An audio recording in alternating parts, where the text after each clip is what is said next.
Assalamualaikum warahmatullahi wabarakatuh. Kali ini kita akan bertemu lagi belajar mengenai kisi-kisi PPG PAI tahun 2022. Semangat PAI, semangat untuk masa depan sukses dunia wal akhirah di Taman Dakwah Islam. Tamannya kita berdakwah dan tamannya kita belajar agama Islam. Iklan dulu ya, ini saya dan suami yang berjuang dengan PPG WAI seperti kalian. Simak ya. Nomor 5, kisi-kisi nomor 5 maksudnya, karena yang kisi-kisi nomor 1 sampai 4 sudah tadi ya. Kisi-kisi nomor 5, disajikan deskripsi konseptual tentang nikah dalam Islam menurut pandangan para ulama fikih. Mahasiswa dapat menyimpulkan kedudukan hukum nikah dalam Islam. Hukum nikah itu sendiri itu mubah ya, boleh. Nah, tapi kita harus memperhatikan berbagai macam-macam ilat nikah. Maka hukum nikah dapat ditetapkan sebagai berikut. Yang satu itu wajib. Hukum ini layak dibebankan kepada orang yang telah mampu memberikan nafkah, jiwanya terpanggil untuk nikah, dan jika tidak nikah itu khawatir terjerumus ke lembah perzinaan. Nauzubillah. Hal ini diperkuat oleh tuntunan agama ya. Tuntunan agama bahwa menjaga diri dari perbuatan haram adalah wajib. Sedangkan bagi yang hanya memiliki keinginan yang kuat tapi belum mampu memberi nafkah, maka lebih baik ia menahan diri. Nah, gitu ya. Jika dia sudah bisa untuk memberi nafkah, laki-lakinya bertanggung jawab memberikan nafkah dan tanda kutip tidak bisa untuk menahan, nah itu hukumnya itu sendiri nikah menjadi wajib dan harus dilaksanakan. Dan apabila dia belum mampu memberikan nafkah tapi keinginannya kuat, ini harus ditahan dengan cara 1 puasa, nah gitu ya, dan 2 berusaha untuk mencari pekerjaan agar nanti bisa memberikan nafkah. Nafkah itu bukan hanya nafkah batin, nah tetapi nafkah lahir pun juga. Jadi nafkah lahir dan nafkah batin. Hal ini didasari oleh firman Allah SWT dalam Quran surat An-Nur ayat 33 yang artinya, dan orang-orang yang tidak mampu kawin hendaklah menjaga kesucian dirinya sehingga Allah memampukan mereka dengan karunia-Nya. Jadi yang belum bisa untuk memberi nafkah harus dengan cara yaitu menahan, sesuai dengan Quran surat An-Nur ayat 33. Yang kedua, hukum nikah itu sunnah. Hukum nikah menjadi sunnah itu apabila dia mampu untuk memberikan nafkah, akan tetapi dia bisa untuk menahan nafsunya. Nah, ini menjadikan dia sunnah. Misalnya ingin S2 terlebih dahulu, atau ingin karirnya dulu, ingin bekerja dulu, ingin nabung dulu, dan dalam lahir batinnya dia belum mampu, belum kepingin untuk nafsu. Nah, bisa menahan diri dari godaan yaitu lembah perzinaan. Ini dihukumi sunnah. Next, dihukumi haram itu Hukum ini bahwa pernikahan menjadi haram, ya, pernikahan menjadi haram, hukum nikah menjadi haram itu apabila nikahnya dibuat main-main, untuk balas dendam, untuk menyakiti. Nah, ini dijadikan, yaitu hukum nikahnya dalam Islam itu menjadi haram. Next, kisi-kisi nomor 6, diberikan deskripsi konseptual tentang tujuan pernikahan dalam Islam. Menurut pandangan ulama fikih, mahasiswa dapat menyimpulkan tujuan pernikahan dalam Islam berdasarkan hukum monogami dalam Islam. Ya, kita tahu azas monogami itu telah ditetapkan oleh Islam. Monogami itu menikah ya dengan satu pasangan saja, monogami.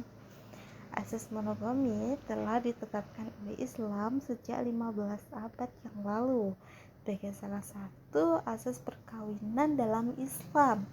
Tujuannya untuk memberikan landasan dan modal utama dalam pembinaan kehidupan rumah tangga yang harmonis, sejahtera, dan bahagia. Oleh karena itu, hukum asal perkawinan dalam Islam adalah monogami. Ya, hukum ini sangatlah beralasan karena monogami itu tujuannya yaitu pernikahan untuk mengantarkan keluarga yang bahagia, akan lebih mudah karena tidak terlalu banyak beban. Selain bermonogami juga akan lebih mudah untuk menetralisir dan meredam sifat cemburu, iri hati, dan perasaan mengeluh dalam kehidupan sehari-hari. Jadi di sini dalam kisi-kisi nomor 6, tujuan pernikahan dalam menurut fikih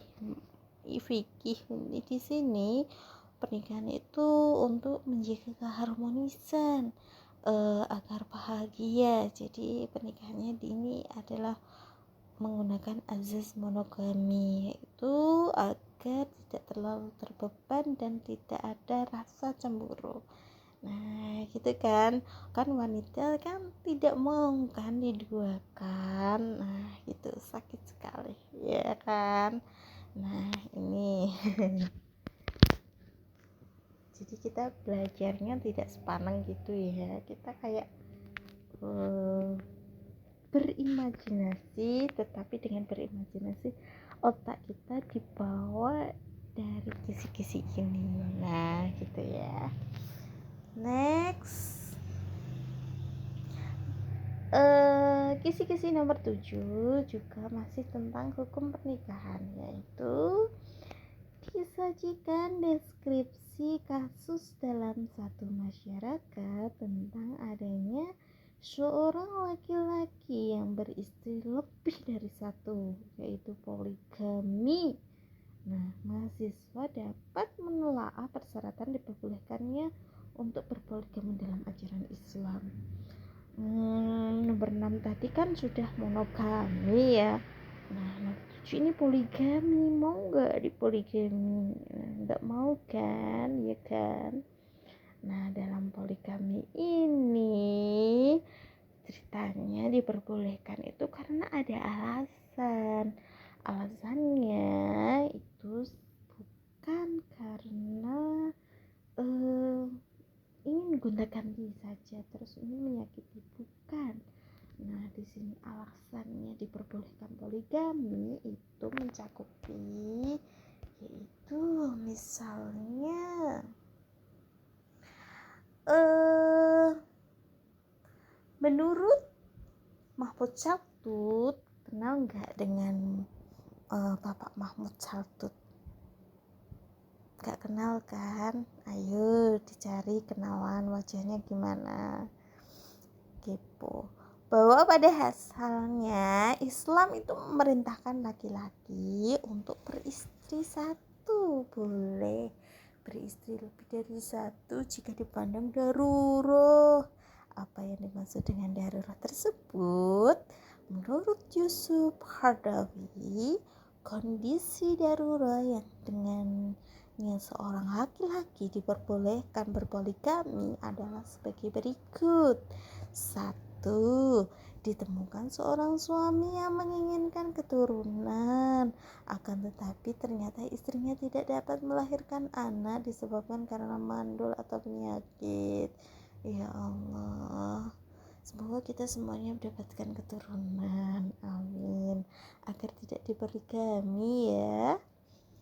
Nomor 2, di antara suami ada yang memiliki oversex, astagfirullah, akan tetapi istrinya memiliki kelemahan seks, memiliki penyakit atau masa haidnya terlalu panjang. Kan ada ya cewek yang haidnya itu tiap hari, tiap sampai 1 bulan itu mengalami haid, tapi kita harus batasi ya, haid itu 15 hari. Kalau lebih dari 15 hari itu namanya istihadah. Nah gitu, kalau istihadah masih menjalankan hukum syariat.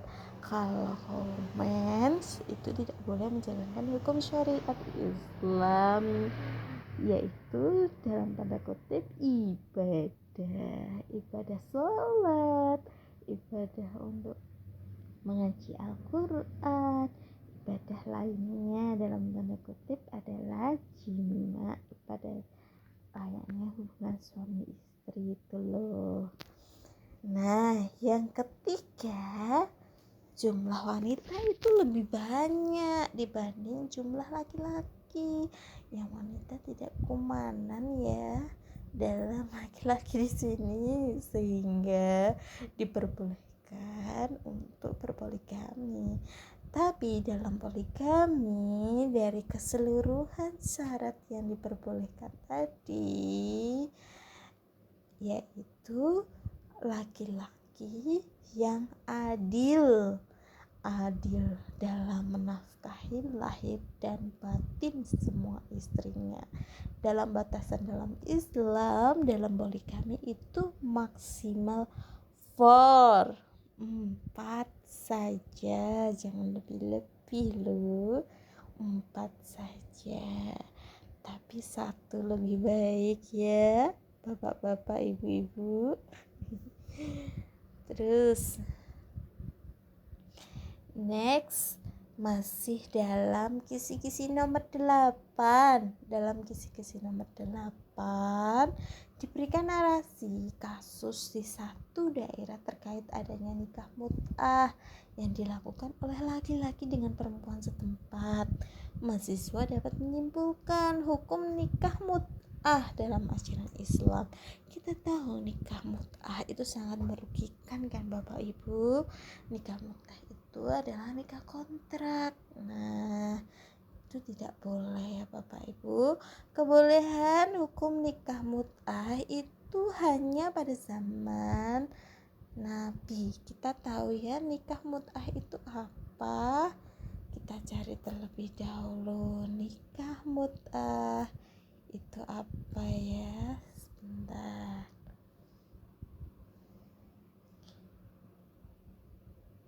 Nikah mut'ah nikah mut'ah.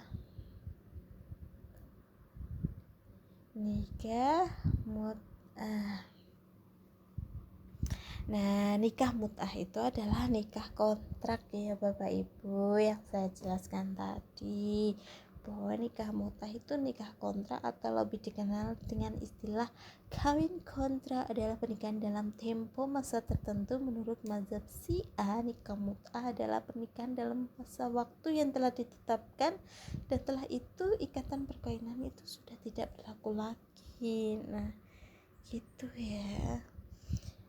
Diperbolehkannya nikah mut'ah itu pada zaman Rasulullah saja ya Bapak Ibu,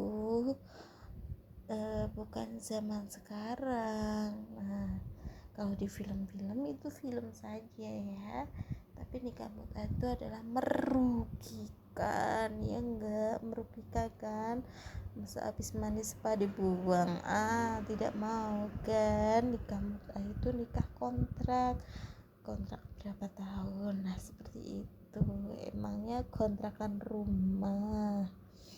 Nah, kebolehan hukum nikah mut'ah pada zaman Nabi itu memiliki alasan sebagai berikut, yaitu satu, merupakan keinginan hukum rusah untuk memberikan jalan keluar dari problematika yang dihadapi dua kelompok orang yang imannya kuat dan imannya lemah. Nah, ini diperbolehkan dahulu, pada zaman dahulu loh ya, pada zaman dahulu. Nah, ini karena ada problematika diperbolehkannya nikah mut'ah pada zaman dulu. Itu ada orang yang imannya itu kuat dan imannya yang lemah itu disatukan. Nah, sebagai yang kedua adalah sebagai langkah perjalanan hukum Islam menuju ditetapkannya kehidupan rumah tangga yang sempurna untuk mewujudkan semua tujuan pernikahan, yaitu melestarikan keturunan, cinta, kasih sayang, dan memperluas pergaulan melalui perbesanan. Nah, ini sebab kedua. Nah, di kalangan sahabat orang yang secara tegas mengharapkan nikah mut'ah adalah Umar bin Khattab. Dengan lantang beliau melarang nikah mut'ah serta mengancam hukuman bagi pelakunya. Menurut jumhur sahabat dan ulama bahwa keharuman nikah mut'ah adalah mutlak tanpa ada pengecualian meski dalam kondisi darurat. Pokoknya tidak boleh. Nah, ini menurut sahabat yaitu Umar bin Khattab. Nah, menurut jumhur sahabat dari ulama bahwa keharuman nikah mut'ah adalah mutlak tanpa ada pengecualian meski dalam kondisi darurat. Pokoknya gak oleh. Nah, pendapat ini diperkuat oleh MUI ya, secara tegas memutuskan bahwa hukum nikah mut'ah itu haram karena selain didasari oleh dalil yang kuat, selain nikah ini juga bertentangan dengan tujuan pencariatan pernikahan, ya kan? Nikah mut'ah berarti nikah kontrak itu haram karena merugikan ya. Sudah dalam kisi-kisi nomor 9. Nanti kita bahas pada slide berikutnya. Jadi slide kisi-kisi yang nomor 5, 6, 7, dan 8 adalah kisi-kisi tentang hukum dalam pernikahan.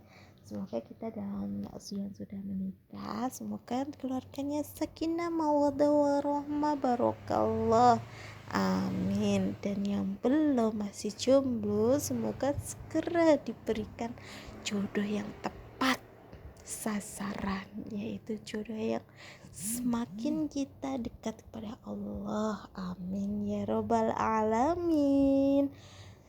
Kita lanjutkan di slide berikutnya. Semangat belajar, semangat untuk menuju kesuksesan. Wassalamualaikum warahmatullahi wabarakatuh.